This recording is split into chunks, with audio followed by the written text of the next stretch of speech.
Alofa lover, welcome back. Thanks for staying with us. He was an All Black, a rugby league and union professional, and he's turned out for Manu Samoa late in his career. It's been a few years since he retired, but he's fast making a name for himself as a businessman, a sports columnist, and for his political views. Now he's published a second book, one that encompasses all the lessons he's learned on the roller coaster that's been his life to date. Adrian Stevanon has the story.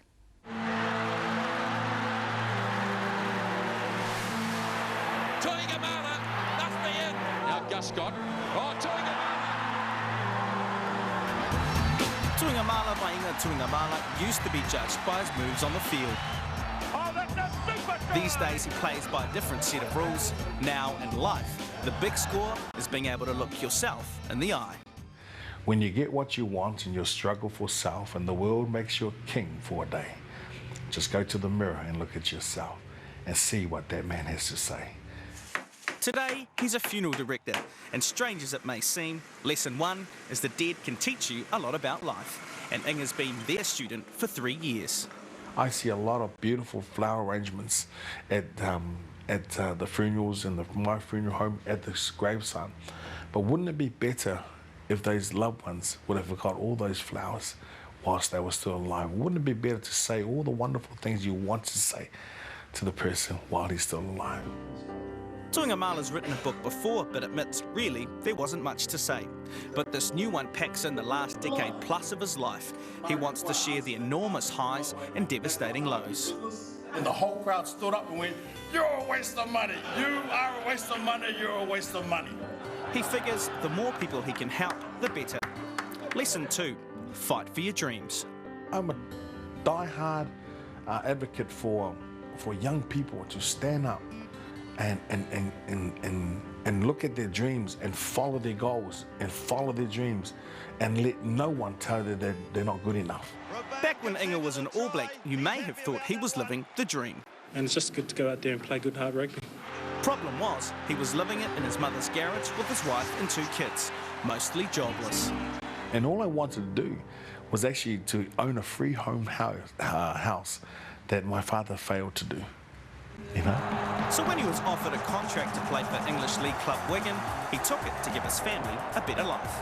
And while these pictures show Inga at the top of his game, when he first arrived in England, he was out of shape and out of his league.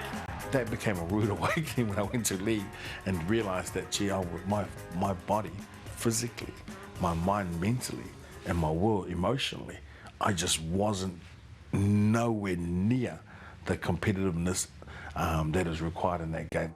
Failure was not an option, and after a ton of training and even more heckling from the crowd, he transformed himself into a league machine, surprising even his greatest critics. I wasn't aware how successful he'd been in Wigan or Newcastle. I don't think any of us in New Zealand are. It's only when you hear the comments by the Jason Robinsons, the Martin O'Fiers, these guys rate him as the greatest.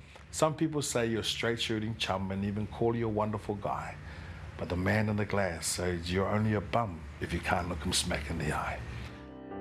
After 9 years away, the now retired sporting hero and his family returned to New Zealand, and he was able to get the house he always wanted. But soon his life hit rock bottom when the love of his life, Daphne, left him and took the kids. Next lesson, a house doesn't make a home. I almost lost everything that I worked so hard for. Why? Because I was so stubborn. I wasn't man enough to admit that there was 2 people involved in a relationship. Marriage exposed my immaturity. I had it all my way. I was too proud to admit that. I was very dominant. I was hard-headed, and I just assumed, you know. And that word "assume," if you break it up, you get 3 words. What does it come down to? And it makes an ass out of you and me. He's worked hard with his pastor to fix his wrongs, and now his home is filled with love. Inga's theory now, happy wife, happy life, and it seems to be working. Very happy now. Just every now and then I bring out my wooden spoon, but very happy. Right now, Inga's living out his new calling as an undertaker. For him, it's all about service.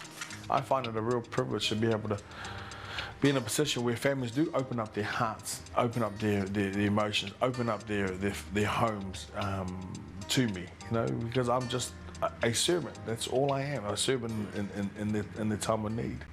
But over the last 3 years, Inga says he's buried too many young Pacific men, and he wants the ones that are alive to stay that way. So he's opened a new gym tailored for Pacific people.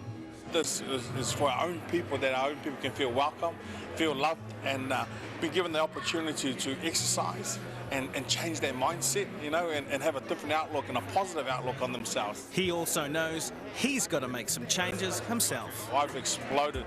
I've expanded sideways instead of upwards, you know, so I've got a real desire in my own journey to get myself fit, to be an example to my next generation, you know. And the change hasn't ended there. He has a new political view, aligning himself with the National Party at the last election. This next lesson was an important one. Stand up for what you believe in, no matter the backlash. Even my friends who are die-hard labourers, they came out and they ridiculed me, phoned me up, texted me, you know, what have you done? But I said, you know, you follow your heart. And as a leader, sometimes it means that you've got to step up. And sometimes it means you've got to go alone. But refer back to one of Inga's top lessons. Alone is okay. If when the game is over, you can look yourself in the eye and be proud. You may lead the whole world down the pathway of life and get pats on your back as you pass. But your final reward will be heartache and tears if you've cheated the man in the glass. And if you're keen to find out more about Inga and his journey so far, you'll find his book, Inga, My Story, at any bookstore or online at ingathewinger.com. Sounds like a great read.